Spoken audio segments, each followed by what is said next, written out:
Un gusto volver a saludar a los queridos alumnos y alumnas de comunicación interpersonal. Un anuncio antes de comenzar lo que va a ser esta segunda clase. Es muy probable que la próxima clase vamos a hacer una clase online, es decir, absolutamente en vivo, la que sería dentro del horario que les corresponde a cada una de sus clases. Pero eso lo estamos a punto de definirlo, así que seguramente les va a llegar un correo. Yo mismo les voy a mandar un mail a sus direcciones SUNIAC para confirmarles efectivamente que vamos a revisar una clase online. De lo contrario, seguiríamos en esta modalidad y lo atrasaríamos por un par de semanas más, pero lo más probable es que sí, la próxima semana ya podríamos hacer una clase totalmente en vivo, lo que nos daría un poquito más de feedback directo, que algo sumamente importante en este tipo de enseñanza. Así que esperemos que resulte todo bien, estén atentos a aquello entonces. Bien, clase número 2, comunicación interpersonal. Ya nos queda más o menos claro la comunicación en general, de qué se trata, la importancia que tiene en el ser humano y obviamente en la sociedad. Y por supuesto también hacemos la diferencia, ¿cuál es la comunicación interpersonal? Recordemos que en el semestre pasado nosotros estudiamos lo que era la comunicación social, que era a grandes masas. También existe la comunicación corporativa, que tiene que ver con las empresas a nivel empresarial. Está también una comunicación grupal, a grupos relativamente grandes, que no alcanzan a ser grandes masas, pero grupos relativamente grandes, un poco menos que las empresas. Y hay una comunicación que es mucho menor, digamos, que más íntima, que es más cercana, que es la comunicación que nosotros vamos a estudiar en este semestre, que es la comunicación interpersonal. La gracia de la comunicación interpersonal, que a pesar de ser tan pequeña o íntima, pareciera ser una de las más importantes y más fundamentales dentro de la comunicación humana. Y algo lo estuvimos hablando durante la semana y ustedes participaron muy bien en los foros, o la verdad que participaciones muy interesantes, donde nos quedó claro que obviamente de ahí parten las cosas más básicas del ser humano, que es relacionarse, hacer lazos, comenzar a formar la sociedad, comenzar a formar esos pequeños vínculos que finalmente nos van permitiendo desarrollarnos como seres humanos. De dos personas se van armando grupos, después esos grupos van formando sociedades y después de las sociedades se va generando todo un país, una humanidad que va escalando hasta conocer lo que es hoy día la humanidad. Es decir, el desarrollo humano ha estado en base a lo que es la comunicación interpersonal. Ahora, ustedes también lo dijeron bastante bien en qué tiene que ver esta comunicación interpersonal con la carrera que ustedes están estudiando teatro. Obviamente que está sumamente ligada, porque en el teatro, especialmente cuando están en tablas, quizá en televisión podríamos catalogarlo como más social, porque llega un grupo mucho más grande a través de los medios de comunicación, pero cuando están en tabla, la verdad es que la comunicación es bastante directa con la gente que los va a ver, e incluso con la gente que ustedes están trabajando. Tienen que tener buenas relaciones, tienen que tener herramientas capaces de lograr compartir su emoción, lograr compartir toda su capacidad de gesticular, de poder impregnarle eso que solamente ustedes, los actores y las actrices, les pueden dar a cierto personaje, y que la gente que lo está viendo lo pueda percibir y lo pueda recepcionar. Eso es parte de la comunicación interpersonal. Ahora, ¿por qué es tan importante esto? En primer lugar, porque nosotros como individuos nos tenemos que autoconocer. La mayor cantidad de los problemas en el mundo se producen porque hay una comunicación interpersonal absolutamente fallida. Si usted, amigo o amiga, se empieza a revisar lo que ha sido su vida, los problemas que usted debe tener en este momento se deben en su gran parte a una mala comunicación, que puede ser con sus padres, con su polola, con sus amigos, algo que no ha logrado comunicar, algo que no ha logrado exteriorizar, o simplemente usted, que a lo mejor le echa la culpa a los demás, usted es el culpable de esta mala comunicación, porque ni siquiera ha tenido la capacidad de escuchar, de tener una escucha activa, de saber lo que le sucede al otro, de ver lo que le sucede al otro, y a partir de ese concepto también uno poder aportar, escucharse mutuamente, y de ahí generar ciertas ideas y cierta sinergia que finalmente logra que esta comunicación funcione de buena manera. Entonces, ¿qué es lo primero para poder entender la comunicación interpersonal? Lo primero es conocernos. Lo primero es entendernos. Y para entendernos nosotros vamos a tener que ver cómo funciona el ser humano. Porque, está bien, nosotros lo hablamos en algunas clases que alcanzamos a tener el semestre pasado. Nos enseñan de que todos somos distintos. ¿Ah?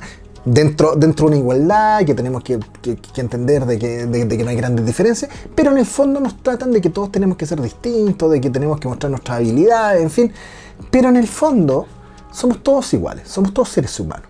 Y dentro de este concepto de seres humanos, todos tenemos las mismas condiciones, especialmente biológicas, y también psicológicas la gran mayoría. Y en este sentido, como nuestra psique funciona de la misma manera, la verdad es que hay ciertas cosas que todos tenemos por igual. Ejemplo, hay elementos que no hay nadie que pueda escapar. Yo respiro, usted también. Yo necesito comer, usted también. Necesito ir al baño, usted también. En fin, necesito hacer varias cosas que usted también. Todos necesitamos, no hay nadie que se pueda escapar de eso. Ya hay algo que somos absolutamente iguales en varias cosas. Y ante estas situaciones, si uno comienza a analizar el ser humano, se da dando cuenta que todos los seres humanos vamos cumpliendo con ciertas necesidades que tenemos que empezar a cumplir y que no hay nadie que pueda escapar. Y aquí es donde viene la primera parte que es importante y lo que nos vamos a dedicar a la clase de hoy día, porque tenemos que entender esto para partir en la base de lo que va a ser luego nuestra inversión dentro de lo que es la comunicación interpersonal, que tiene que ver con algo que se le conoce como la pirámide de Maslow. Obvio, ¿por qué Maslow, la pirámide de Maslow? Porque fue generada o creada por el psicólogo estadounidense Abraham Maslow, que se le conoce como la teoría de las necesidades humanas. ¿En qué consiste? Para que, ustedes saben que a mí me gusta mucho el contexto es sumamente importante para entender en el momento en que esto fue generado. Estamos hablando del año 1943, es decir, plena Segunda Guerra Mundial, donde la verdad que con todo lo que estaba pasando en el mundo era bastante sencillo de alguna manera como observador ver cómo el ser humano actuaba y funcionaba dentro de una sociedad y frente a cierto elemento. Bueno, ¿qué fue lo que hizo Maslow? Maslow, al analizar al ser humano, se dio cuenta de que todos nosotros tenemos necesidades, todos, sin falta. Pero distintos tipos de necesidades, estas necesidades uno las podía jerarquizar.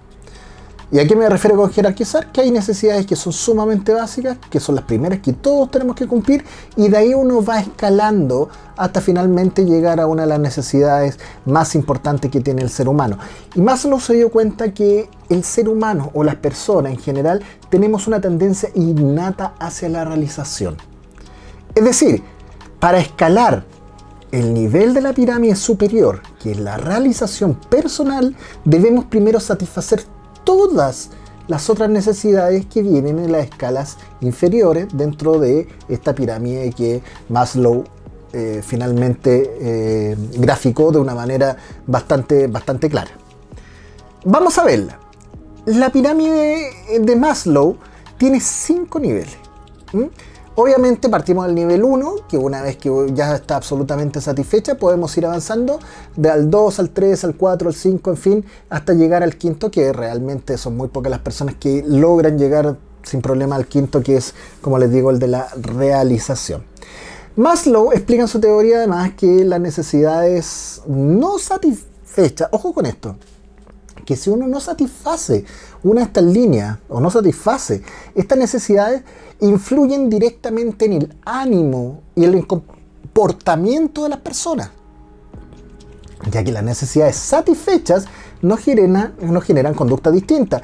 Y por otro lado, no todas las personas sienten necesidades de autorrealización. Se trata más bien de una conquista de carácter personal. Ojo con eso, no todos tenemos conscientemente que queremos autorrealizarnos, pero definitivamente el ser humano va siempre hacia una autorrealización sin necesidad de que nosotros lo tengamos de manera consciente. Las necesidades pueden buscar satisfacerse a través de 3 tipos de comportamiento.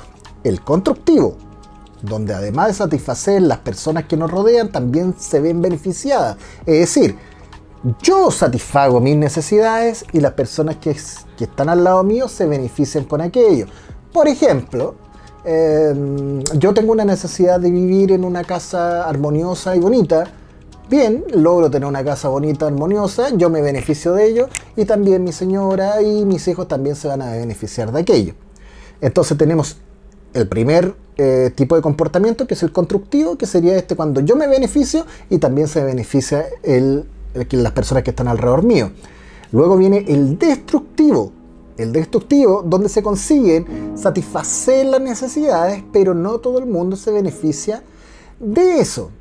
Aquí ya vienen temas más personales, que muchas veces a lo mejor a mí me satisface, pero hay gente que a lo mejor yo le puedo hacer daño, o a lo mejor hago que otra gente no se sienta totalmente satisfecha. En esto puede haber situaciones cuando, por ejemplo, uno quiere estudiar algo y el papá no quiere que uno estudie algo, y finalmente uno termina estudiando porque siente que esa es su satisfacción, y el papá con cierto se siente un poco reacio a aquello. Eso puede ser el destructivo. Y finalmente el fallido, que es donde no se logran satisfacer las necesidades. Este es el más peligroso de todo.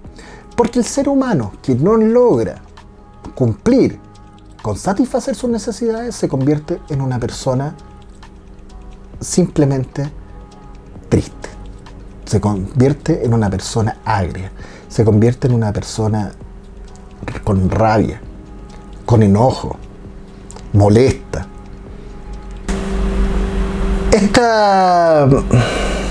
Este último comportamiento, el comportamiento fallido, es absolutamente el más complejo, porque las personas que no logran satisfacer sus necesidades son las personas que viven sus vidas de una forma prácticamente miserable finalmente, con problemas de autoestima, molestas, enojadas, que sienten rabia, que son sumamente frustradas y que por lo general le terminan echando la culpa al mundo y a otras personas de sus propias decisiones y de lo que no lograron satisfacer en sus propias vidas. Estas personas abundan y seguramente ustedes las podrán identificar fácilmente. Por lo tanto, cuando uno se reconoce dentro de este comportamiento, tiene que inmediatamente tratar de pasar a uno, por lo menos, constructivo, que es lo ideal, o por lo menos avanzar a uno destructivo, que algo de bienestar tenga para uno, por lo menos que logre cumplir y satisfacer alguna necesidad propia. Pero lo importante es saber analizar y entender qué necesidad es la que no hemos podido cumplir y por qué no la hemos podido cumplir, qué es lo que nos falta para cumplirla y qué es lo que debemos hacer para finalmente lograr superar ese escalón y poder pasar a la siguiente etapa. Esta tabla funciona absolutamente bien y efectivamente cuando uno va avanzando de nivel y logra tener los niveles de abajo absolutamente resueltos, la verdad que la vida también se siente bastante mejor, se los puedo decir porque mi vida también ha funcionado de esa manera. He logrado resolver algunas necesidades mucho más básicas y estoy en un nivel que lógicamente uno se siente mucho mejor como persona y también si uno anda bien, el entorno también funciona de mejor manera. Pero revisemos bien cómo funciona esta tabla y cómo está compuesta entonces la teoría de las necesidades humanas de Maslow en esta pirámide de Maslow. Vamos viendo entonces.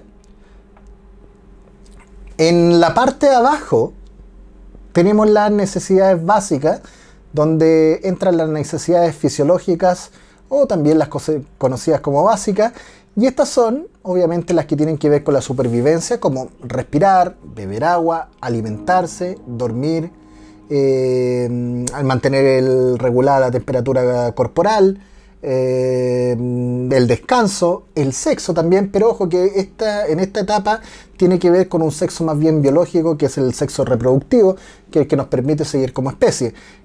Entonces, en la etapa A es lo más básico, las necesidades más básicas que nosotros tenemos que de alguna manera cumplir para poder avanzar a la siguiente etapa. Recordemos, y vuelvo a señalar que el contexto es que Maslow esto lo hizo en el año 45, por lo que esta tabla, el segundo paso habla de una necesidad de seguridad. Yo, de manera personal, creo que los tiempos actuales han modificado un poco y la juventud, los millennials, yo creo que se salta la necesidad de seguridad para pasar al paso número 6, que es las necesidades sociales. Para ustedes yo creo que es más importante las necesidades sociales antes que las necesidades de seguridad, que la atrasan un poco. Pero en el año 40, 45, los jóvenes de su edad, 18, 19, 20 años, la verdad que eran pocos los que estudiaban, la mayoría ya estaban prácticamente casados o tenían que empezar a trabajar y buscar un trabajo de por vida. Por lo tanto, no solamente eso, necesitaban encontrar una casa, tenían que tener más o menos seguridad porque de pronto tenían un hijo, y no solamente uno, sino que tenían 4 o 5 hijos. La vida era distinta. Entonces, según Maslow, el segundo capítulo dentro de esto es la necesidad de seguridad, es decir, la necesidad de sentirse seguro, protegido. Aquí viene la vivienda, el empleo, y también viene algo relativo a la seguridad física, asegurar la integridad del propio cuerpo y obviamente de la salud, que funcione bien el cuerpo. Y obviamente, insisto, contar con la seguridad de recursos como una vivienda. La vivienda, por lo general, es un elemento fundamental para dar un grado de seguridad importante al ser humano. Y obviamente, para tener una vivienda hay que tener un trabajo, por lo tanto esas dos cosas van de la mano. El tercer punto, según Maslow, es la necesidad social. Ya estamos en el tercer escalón. En las necesidades sociales son las que tienen que ver con nuestras relaciones de amistad y pareja, así como también el contar con la aceptación social. Viene el desarrollo afectivo, la asociación, aceptación, el afecto y la intimidad sexual, que es distinto al sexo que vimos en la primera parte, en la parte de abajo de la pirámide. Aquí estamos hablando de afectividad sexual, es decir, sentirse importante para la otra persona, atraído, que uno logre provocar cosas, en fin, que uno tenga sex appeal, en fin, un poco de eso, de esa necesidad, saber de que el otro te desea. Por ahí pasa esta parte sexual en esta parte de la pirámide. Habla del desarrollo afectivo, de la necesidad de sentirse aceptado por el otro, del afecto, de que te muestren cariño, de que hay gente que te quiere, que se preocupa. Ahí viene necesidad social. Entonces, tenemos lo básico, tenemos seguridad y tenemos una necesidad social. Cumplida estas 3 partes, pasamos a la cuarta etapa, que es la necesidad de estima. La necesidad de estima pueden ser 2 tipos, alta y baja. La estima alta tiene que ver con la necesidad del respeto a uno mismo, incluyendo sentimientos tales como la confianza, los logros, la independencia y la libertad. Ojo que esos son sentimientos individuales que uno tiene que forjarse. La confianza, sí, soy capaz de hacer esto. Los logros, me propuse hacer esto, lo conseguí. Independencia, no ando siempre esperando que los otros digan lo que tengo que hacer y allá voy. No ando esperando que mi papá me diga que tengo que hacer la cama, la hago yo solo. No ando esperando que el profesor me diga algo, yo solo leo el libro. En fin, ahí está. Y la independencia y la libertad van de la mano. Uno recién puede alcanzar la libertad cuando siente algo de independencia y tiene algo de proactividad. La estima baja se refiere al respeto de las demás personas como a la necesidad de atención, aprecio, reconocimiento o estatus. La baja autoestima se da cuando estas necesidades decaen. Por lo tanto, obviamente que también tenemos una necesidad de atención, de aprecio, reconocimiento o estatus. Cuando estamos en esta necesidad de autoestima, efectivamente yo en mi trabajo quiero que sea reconocido, mi capacidad intelectual quiero que sea reconocido, quiero que la gente tenga aprecio por mi persona, por la persona que yo he logrado ser y construirme, por mis logros y también por la confianza que yo tengo y demuestro. Quiero conseguir el respeto de las demás gente hacia mi persona. Recién consiguiéndome eso, yo voy a tener una autoestima alta. De no tenerlo, tengo una autoestima baja. Por lo tanto, si tengo una autoestima baja, las necesidades de autoestima no las tengo satisfechas. Y si no las tengo satisfechas, es muy probable que las que vienen más abajo también comiencen a decaer. Pero si las tengo todas bien hechas, tengo personalidad, tengo las ganas de hacer cosas, tengo convicción, tengo la independencia, tengo la libertad, me siento dueño de las cosas que hago, siento la capacidad intelectual para hacerlas, no dependo de nadie, no tengo por qué seguir las ideas de los demás si yo tengo claro lo que estoy pensando, soy lo suficientemente inteligente para poder contradecir algunas cosas, recién ahí puedo pasar al siguiente escalón, el E. Y ese escalón es el de la autorrealización. Este es el último nivel, el que está en la cima y tiene que ver con la necesidad psicológica más elevada del ser humano. Es muy difícil llegar a esa, no todos lo consiguen y la verdad que es un proceso largo de llegar. No se consigue del día a la noche o de la noche al día. Según Maslow, al satisfacer esta necesidad es que la persona encuentra una justificación o un sentido válido a la vida. Se llega a esto cuando todos los niveles anteriores han sido alcanzados y completados, al menos hasta cierto punto. Ojo con esto que es bien importante. Maslow nos señala que debemos cumplir cada uno al pie de la letra, pero la mayoría debería estar en general gran parte completado para recién poder acceder a esta satisfacción de necesidad en donde encontramos que tuvo o tiene un sentido la vida, cuando me siento completamente pleno. Y cuando me siento completamente pleno, ¿qué es lo que pasa, amigos míos y amigas mías? ¿Cómo se siente el ser humano? Iluminado, fluye, para todos lados, porque la vida tiene un sentido. La vida logró encontrar el camino hacia donde voy. Sé para qué estoy aquí, me siento completo. Sentirse completo es el sinónimo. ¿Lograremos hacer eso? Con la comunicación interpersonal se puede, pero es un trabajo duro que recién estamos comenzando. Espero que le haya quedado claro. Obviamente revisen los apuntes para poder ver un poco más la información. Obviamente también contesten el foro y vamos a poder andar un poco más. Y recuerden ver durante la semana, seguramente les mandaré un correo para ver si podemos hacer una clase online en la próxima semana. Fue un gusto haber estado con ustedes de nuevo y espero de verdad que esto pase luego, que su familia esté muy bien y poder encontrarnos en persona lo más pronto posible. Que estén muy bien.